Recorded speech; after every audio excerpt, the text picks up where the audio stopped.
एक शाम प्राची टीवी पर सीरियल देख रही होती है। तभी उसकी सास वहां आती है। अरे सीरियल में तो ऐसे मग्न है जैसे आज रात का खाना पड़ोसी आकर बनाएंगे। मुझे पता ही नहीं था आपने अपने बेटे की शादी पड़ोस में भी की हुई है। हैं? मतलब? मतलब इस घर में सारा काम बहू ही करती है, आप तो सिर्फ खर्राटे मारती हैं।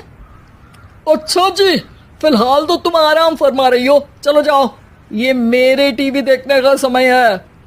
आहा, इसीलिए मुझे भगाया जा रहा है। सॉरी, अब तो बिल्कुल नहीं जाऊंगी। प्राची की इस बात पर दोनों सास बहू के बीच टीवी रिमोट के पीछे बच्चों जैसे छीना झपटी शुरू हो जाती है, जिसके बीच श्लोक भी काम से घर वापस आ जाता है। हाँ, आज मेरी चूहे बिल्ली की जोड़ी किस बात पर झगड़ रही है? अरे तेरे बीवी मुझे टीवी ही नहीं देखने दे रही। अरे तुम्हारी मम्मी मुझे खाना बनाने के लिए फोर्स कर रही है। अरे वाह, ऐसे बेतुके रीजन पर तो बच्चे भी झगड़ा नहीं करते। अरे मुझे कुछ मत बोल, सब इसने ही शुरू किया है। हाँ हाँ, जैसे आप तो बहुत दूध की धूली है ना। अरे बस, दोनों चुप। प्राची जाओ, खाने की तैयारी करो। और माँ तुम छोड़ो, तुम्हें क्या बोलूं, शांति से अपना सीरियल देखो, मुझे दोबारा लड़ने की आवाज सुनाई नहीं देनी चाहिए। ऐसा बोलकर श्लोक वहां से चला जाता है, जिसके पीछे पीछे प्राची भी कुछ न कुछ बड़बड़ाते हुए रसोई में चली जाती है। हाँ हाँ, सासू जी को तो कुछ बोलेंगे ही नहीं, बस मुझ पर ही हुक्म चलता है, खाना बनाओ, जैसे मैं इनके घर में खाना बनाने के लिए आई हूँ।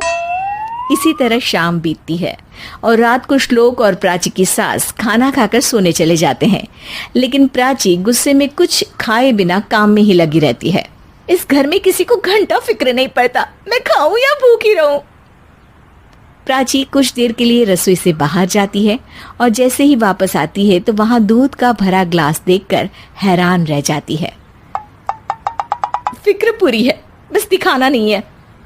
प्राची दूध पीकर सोने चली जाती है और अगली सुबह एक बार फिर सास बहू का कार्टून नेटवर्क स्टार्ट हो जाता है। ये तुमने ही किया है। अरे अजीब जबरदस्ती है, मैं बोल रही हूँ मैंने कुछ नहीं किया। दोनों ने मिलकर पूरे घर को पागल खाना बनाया हुआ है। यहाँ कोई नॉर्मल इंसान तो रह ही नहीं सकता, इसीलिए अब पड़ोसी क्या रिश्तेदार भी घर आने से कतराते हैं। और सुन बेटे, तू भी चंगा, तेरी माँ भी चंगी, तेरी बीवी भी चंगी, रिश्तेदार। हाँ जी, आपको नहीं पता क्या, गंगाधर ही शक्तिमान है, रिश्तेदार ही। हाँ हाँ, बस समझ गया। कभी जानवरों जैसे लड़ेंगी तो कभी जुगलबंदी करेंगी। भाई मैं आप दोनों के बीच में नहीं फंसना चाहता। सास बहू की इस मन मौजी जोड़ी से परेशान होकर श्लोक अपना सिर खुजलाता वहां से चला जाता है।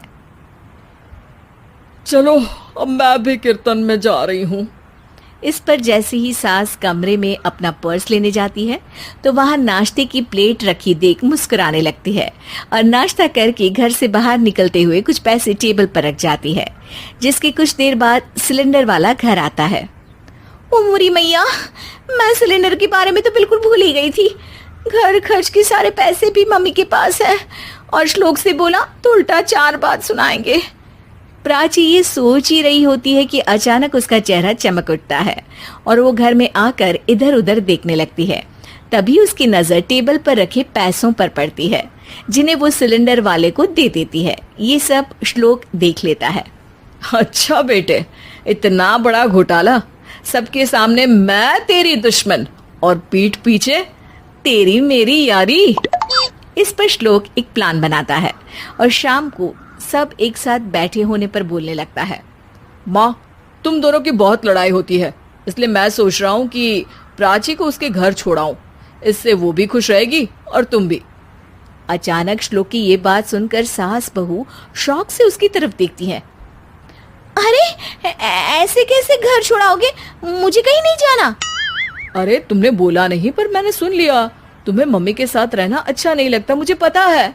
अरे वो, अरे जब बहू खुद कुछ काम बोले तो वो तुझे सुनता नहीं, और अब जो इसने बोला ही नहीं वो तू समझ गया। जब उसे नहीं जाना तो फिर जबरदस्ती क्यों कर रहा है? अच्छा, फिर आपको मौसी के घर छोड़ाता हूँ, बस अब आप दोनों एक घर में एक छत के नीचे नहीं रह सकती। मैं इस टॉम एंड जेरी की जोड़ी को और नहीं झेल सकता। है? ऐसे कैसे नहीं रह सकते? तुम्हें इतनी दिक्कत है तो तुम्हारा बोरिया बिस्तर पैक कर देती हूँ, लेकिन मम्मी जी कहीं नहीं जाएंगी। बिल्कुल यही सुनना था मुझे। अगर दोनों में इतना ही प्यार है फिर हर वक्त ये लड़ाई का नाटक क्यों करती हो? देखा मैंने कैसे माँ किचन में दूध रखती है और तुम उनके लिए कमरे में नाश्ता रखती हो, और कैसे वो पहले ही तुम्हारी दिक्कत समझकर घर में पैसे रखकर बाहर जाती है। अरे भाई, इतना ड्रामा तो डेली सोप में भी नहीं होता जितना तुम दोनों ने इस घर में फैलाया हुआ है। तू हमें टॉम एंड जेरी बोलता है ना, तो याद कर वो दोनों भी एक दूसरे को बाहर वालों की बुरी नजर से बचाने के लिए हमेशा सबके सामने लड़ते थे, लेकिन अकेले में दिक्कत के समय मदद भी तो करते थे। बस हमारा रिश्ता भी कुछ ऐसा ही है। और वैसे भी अगर सास बहू में तू मैं नहीं होती तो दुनिया वालों को कहानियां कैसे मिलेंगी?